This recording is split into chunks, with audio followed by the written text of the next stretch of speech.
Good morning, good evening, good afternoon, wherever you may be. CC here, Chris, from New York, Westchester County. Sorry about the lighting, guys, but this is about the only time I can put a video out on the weekdays. Anyway, I wanted to get into a couple things with you. And just tell you where we are as a human species in terms of technology, in terms of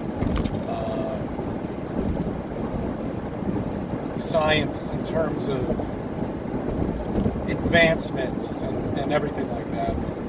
The medical profession has proven to me time and time again to be nothing but horseshit. Okay? Nothing but horseshit. And I'll tell you why.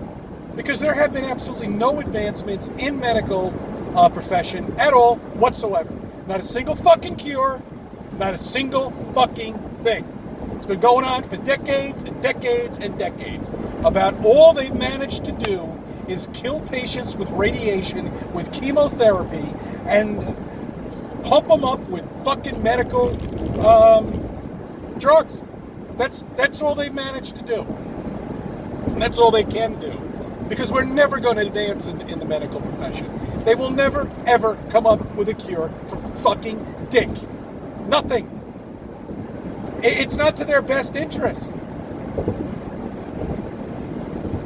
Oh, I'm not saying there's a cure for some of these diseases that are out there, and they're probably in some fucking town up in the mountains in China. But you're not going to get your hands on it if you live in the U.S. No. No, you'll have to go to chemotherapy, you'll have to go to dialysis, you'll have to go through all of the shit that they have, that they make money and pocket line everybody with. And that's how it's always going to be. It's a multi-trillion, that's with a T, not with a B, guys, $1 trillion business. Why would they ever want to get rid of that? Because when you make it and you become a billionaire, you become the biggest scumbag on the earth. Okay? You want to hoard money and everything for yourself. And that's just how it is. And the fucked up thing about it is they're not really the ones that are running the world. It's even higher than them. And there's not a lot of them. Anyway, back to what I was saying. In terms of advancements with vehicles, I love cars. I really do. Because they've gone nowhere in the last 100 years. They've gone nowhere. They've done no advancements apart from putting fucking airbags in your car, giving you ABS, giving you power windows, and well, first we had the 8-track, then the cassette, then the CD, and now we're dealing with, the digital radio now, and satellite radio, and but that's all shit. We have all that in our fucking living room. No advancements at all whatsoever. None. Still driving around in the same fucking tires. Of course, the Army has the run flat tires. Those are the tires that have no air in them. Yeah, well, they haven't produced them in mass quantities for vehicles yet. But yet they've been out for 30 years. Now, we're still driving around in the same fucking air tires, for crying out loud. Please, guys. No advancements at all whatsoever with vehicles. Nothing. Nothing. And you won't get any advancements. For the last 100 fucking years, they had a better car back then 100 years ago. And then in the 1920s, they had electric. They were fiddling with electric cars. But then all of a sudden, one day, somebody said, where's the gas? Who is it? I forget who the billionaire was that came up with gas. Who the Mobil, Exxon, whoever the fuck it may be, I don't give a shit. You know who it is, just look it up on YouTube. I'm not going to do your homework for you. But he came along and said, no. I just invested billions, I think it was the Rockefellers. I just invested billions of dollars in oil corporations. No, we're going to produce gasoline for you. We're not going to have any electric cars. Fuck that. Buy the patent and get rid of it. Bam, that's gone. You're still driving around in the same cars that drink fuel, that are the worst cars in the world in terms of mileage, in terms of, gas prices are, this country gas prices should be 50 cents. We're the most powerful country in the world, and our gas prices are where they are. If it's over $2, too expensive. That's all. Remember when they were $4.50 here in the U.S.? Oh, that was great. That really That really pissed a lot of people off there. So no advancements at all. Oh yes, wait a minute, I'm sorry. They put a TV. Remember when they had the TVs in the cars? Yeah, that was some big advancements, huh? Keep your freaking kids more indoctrinated. Yep, they put the TVs in the cars. They put all this. I don't even think they do that anymore. People have lost interest in that. They got their smartphones. They still have not, after 12 years now, the smartphone's been out. They still haven't been able to integrate the smartphone to the car, other than Bluetooth, through their ridiculous little thing here. It's touch screen. And by the way, I've had touch screen technology since 1985. I think Citibank was the first company to do it. Touch screen TV. Shit. And people go out and they buy these really expensive cars, but the technology's the same fucking thing.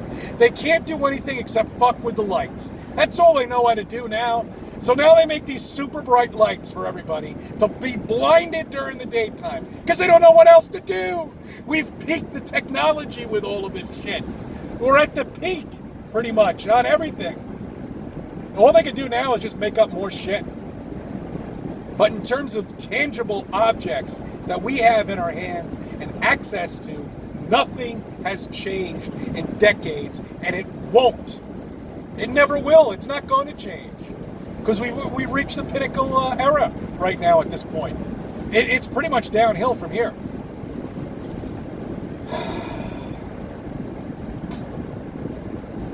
You know, today I was driving by a lake. You know those really calm days where the lake is just like glass. Okay? Then I was thinking to myself, wait a minute, that's impossible. The water should be in constant movement, shouldn't it be? Well, if we live in a planet on a curved Earth, and the lake is curved, even if it's 10 inches, if it's minuscule as that, because some of these lakes go on for 10, 20 miles, water should be constantly moving, sloshing back and forth. It should never be calm like that.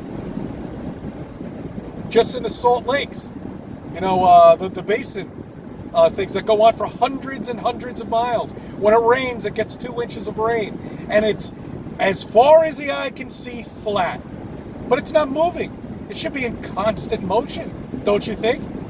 Water curved should be like a water balloon filled up with water, you know? The only time it ever stands still is when it's on a flat plane like a table. Isn't it funny? It really is. How we've debunked the globe Earth time and time again, but yet the globies, who I'm convinced are pretty much either out of their minds in a hospital somewhere, or just have nothing to do and they just don't have a job. They get to sit in front of their computer all day.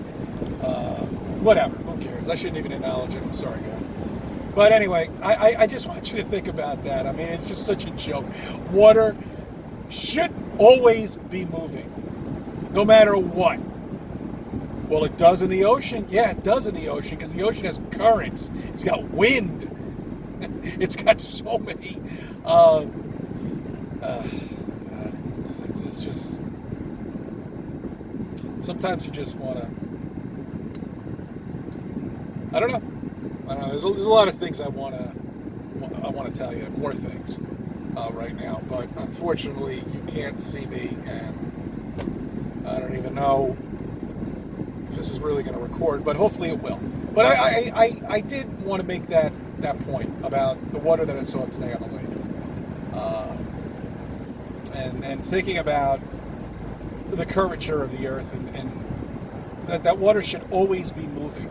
It should always be in motion. Always. And the only time it's ever still is when it's on a flat plane, on a flat table, in a cup, and it's still as can be. No movement at all whatsoever. Thought I'd share that with you guys. I hope everybody's good. I thank you for subbing. I thank you for viewing my videos, and let me be a part of your life.